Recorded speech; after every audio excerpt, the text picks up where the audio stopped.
Hi everyone, I am Vatika Sinha. Welcome to Vatika English Classes.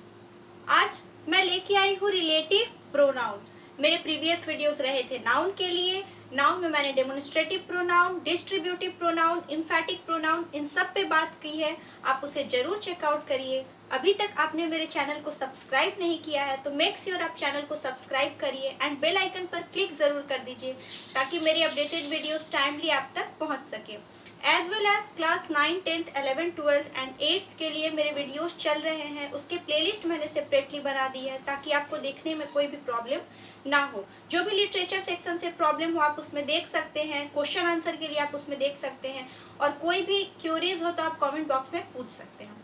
आज हम लोग start करते हैं रिलेटिव प्रोनाउन। प्रोनाउन मैंने बताया था कि जो नाउन के बदले यूज किया जाए दैट इज प्रोनाउन, लेकिन प्रोनाउन में भी काइंड है। उसके काइंड्स के लिए सेपरेटली एक एक वीडियोस डेडिकेटेड रहेंगे और जो प्रोनाउन के लिए ज्यादा रूल्स हैं उसके लिए 2-3 सेपरेट वीडियो रहेंगे। ये रिलेटिव प्रोनाउन का फर्स्ट पार्ट है। आइए इसे देखते हैं।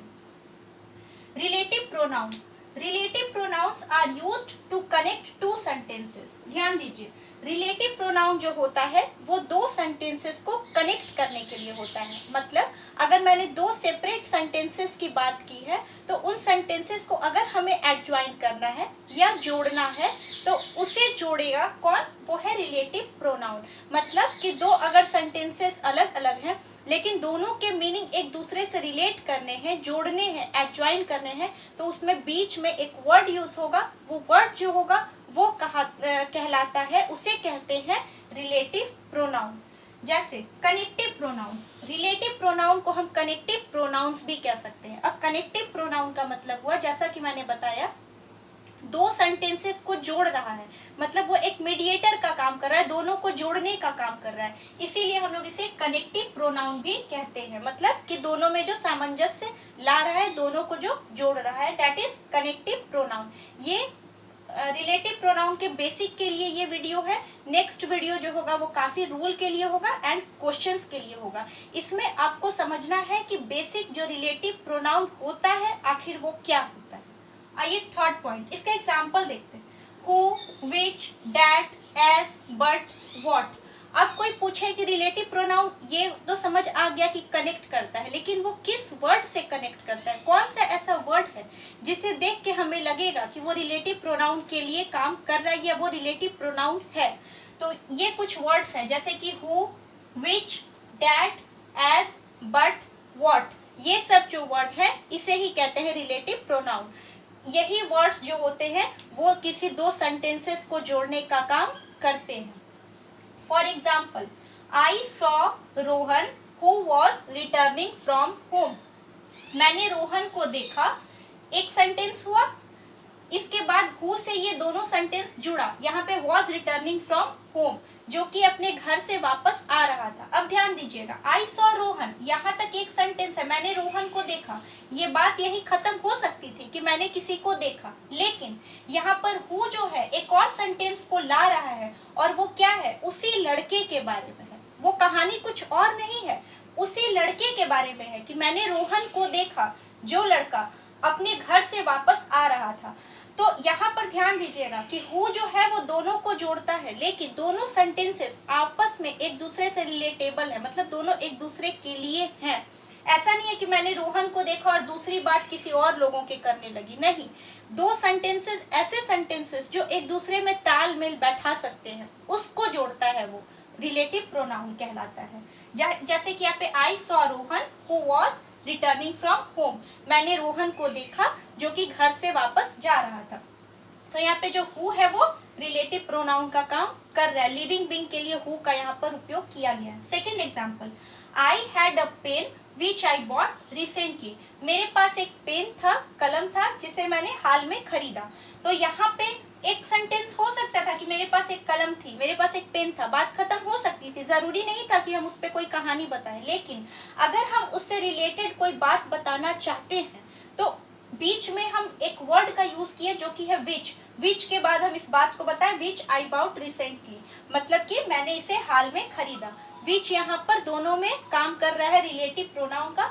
मतलब दोनों को जोड़ रहा है कि जो मेरे पास पेन थी जिसे मैंने हाल में खरीदा। तो यहाँ पे कहानी खत्म नहीं हुई, इसी से मिलता जुलता एक और बात, इसी के बारे में जो बात बताया और बीच में आके जो वर्ड के थ्रू बताया, यहाँ पर जो विच है इसे कहेंगे रिलेटिव प्रोनाउन। दोनों सेंटेंसेस को आपस में ये एडज्वाइन किया। एंटीसीडेंट, अब बहुत इंपॉर्टेंट बात आती है एंटीसीडेंट की। एंटीसीडेंट क्या होता है, ये इंपॉर्टेंट क्यों होता है? इंग्लिश ग्रामर में एंटीसीडेंट का बहुत बड़ा इंपॉर्टेंट रोल है। देखिए, एंटीसीडेंट वो होता है जैसे कोई नाउन या noun equivalent words, noun equivalent words हम किसे कहते हैं? प्रोनाउन को। जैसे कि मैंने बताया था कि जो नाउन के बदले यूज हो प्रोनाउन, तो नाउन या फिर नाउन के इक्विवेलेंट जो वर्ड हम लोग यूज करते हैं, उसके पहले यहाँ पर देखिए, उसके जस्ट बाद एक जो वर्ड आता है वो रिलेटिव प्रोनाउन होता है, that come before relative pronoun. मतलब इसके जस्ट बाद जो यहाँ पर वर्ड आता है इसे कहते हैं, ये जो वर्ड है ये है रिलेटिव प्रोनाउन, और ये वाला जो वर्ड है बॉय, इसे कहेंगे एंटीसीडेंट। मतलब यहाँ पे जो नाउन या प्रोनाउन हम लोग यूज करेंगे जो कि जस्ट किसी रिलेटिव प्रोनाउन के पहले होगा, उसे कहेंगे एंटीसीडेंट। ठीक है, अगर आपसे कोई पूछता है कि एंटीसीडेंट क्या है, तो एक लाइन में उसका आंसर ये होगा कि यहाँ पे जो रिलेटिव प्रोनाउन है उसके पहले जो नाउन या उसके पहले जो नाउन इक्विवेलेंट वर्ड्स यूज हुए हैं उसे कहते हैं एंटीसीडेंट। यहाँ पर ये बॉय जो है वो एंटीसीडेंट है, यहाँ रोहन जो है वो एंटीसीडेंट है, पेन जो है वो एंटीसीडेंट है, क्योंकि वो रिलेटिव प्रोनाउन के जस्ट पहले यूज हुआ एक नाउन है। अगर वो एक प्रोनाउन होता तो भी वो एक एंटीसीडेंट होता। ग्रामर में एंटीसीडेंट इंपॉर्टेंट इसलिए है कि आप आने वाले जो वर्ब लेंगे वो इस एंटीसीडेंट के अनुसार लेंगे। ये अगर एंटीसीडेंट सिंगुलर है तो यहाँ पे जो वर्ब आया है वो सिंगुलर आएगा, इसके अनुसार। जैसे यहाँ रोहन था तो इसके अनुसार ये वॉज आया, तो इसके अनुसार ना लेके एंटीसीडेंट के अनुसार वर्ब को लेते हैं। इसलिए ग्रामर में एंटीसीडेंट को समझना बहुत जरूरी है। तो एक वर्ड में यही बता सकते हैं आप कि कोई रिलेटिव प्रोनाउन के पहले जो नाउन या नाउन इक्विवेलेंट वर्ड यूज हुआ है उसे हम एंटीसीडेंट कहते हैं इंग्लिश ग्रामर में। फॉर एग्जाम्पल, जैसा कि मैंने बताया, यहाँ बॉय हुआ, यहाँ रोहन हुआ, यहाँ पेन है, ये सब जो है वो अपने सेंटेंसेस के एंटीसीडेंट। ठीक है, एक रूल पे बात करते हैं, as a subject in subordinate clause. देखिए, अब ये क्या है, जो रिलेटिव प्रोनाउन होता है वो सबऑर्डिनेट क्लॉज के सेंटेंस के सब्जेक्ट के रूप में काम करता है। जैसे यहाँ पे मैंने बताया, और दूसरा एग्जाम्पल ये है कि ये अपने सब्जेक्ट सबऑर्डिनेट क्लॉज के ऑब्जेक्ट के रूप में काम करता है। अब सबऑर्डिनेट क्लॉज क्या होता है? क्लॉज में आप लोगों ने पढ़ा होगा प्रिंसिपल क्लॉज और सबऑर्डिनेट क्लॉज। जो क्लॉज इंडिपेंडेंट है, जो क्लॉज इंडिपेंडेंट है, जिसे किसी पे निर्भर रहने की जरूरत नहीं है, वो अपने आप में फुलफिल है, उसे कहते हैं प्रिंसिपल क्लॉज। और जो क्लॉज अपने आप में फुलफिल नहीं है, उसे एक प्रिंसिपल क्लॉज की आवश्यकता है, तभी वो सेंटेंस क्लियर हो पाएगा, उसे कहते हैं सबऑर्डिनेट क्लॉज। जैसे was returning from home clear नहीं होगा तो ये सबऑर्डिनेट क्लॉज। यहाँ पे देखिए, he has a son whom he loves very much, यहाँ पे whom का बात आया है, तो यहाँ जो whom है, whom जो है वो ऑब्जेक्ट के केस में यूज होता है, who जो होता है वो सब्जेक्ट के रूप में यूज नहीं होता है। तो यहाँ पर whom जो है वो सबऑर्डिनेट क्लॉज के ऑब्जेक्ट के रूप में यूज हुआ है। ये बेसिक है रूल फर्स्ट और रूल सेकेंड। आप मेरे फर्दर वीडियोस देखिएगा तो उसमें जो रूल आएंगे वो क्लॉज किस तरह से काम करेंगे रिलेटिव प्रोनाउन के लिए, उस पर एक सेपरेट क्लास चलेगा, आप उस पर बेहतर तरीके से समझ सकेंगे। यहाँ पे बस देख लीजिए कि सबऑर्डिनेट क्लॉज के सब्जेक्ट के रूप में और एज वेल एज सब्जेक्ट के साथ साथ ऑब्जेक्ट के रूप में भी सबऑर्डिनेट क्लॉज के लिए रिलेटिव प्रोनाउन वर्क करते हैं। कैसे करते हैं इसके लिए एक नेक्स्ट वीडियो जो होगा वो देखेंगे, और यहाँ पे एग्जांपल तो मैंने ऑलरेडी लिख दिया है। होम जो है वो ऑब्जेक्ट के रूप में काम कर रहा है सबऑर्डिनेट क्लॉज के लिए। नेक्स्ट वीडियो जो होगा वो इसी को फर्दर ले जाते हुए होगा, आप उसमें बेहतर तरीके से सभी चीज़ों को ऑब्जर्व कर पाइएगा और क्वेश्चन के थ्रू उसमें समझ पाइएगा। आज के क्लास के लिए बस इतना ही था। अगर आपके लिए हेल्पफुल रहा हो तो इसे जरूर नोट डाउन करिए। नेक्स्ट वीडियो आप उसे जरूर चेकआउट करिए। पार्ट फर्स्ट, सेकंड, थर्ड सभी जो सीरीज आएंगे आप उसमें अच्छे से समझ पाइएगा। अगर वीडियो हेल्पफुल रहा हो तो इसे लाइक करें, शेयर करें, सब्सक्राइब करें, बेल आइकन पर क्लिक जरूर कर दें ताकि मेरी अपडेटेड वीडियोस टाइमली आप तक पहुंच सके।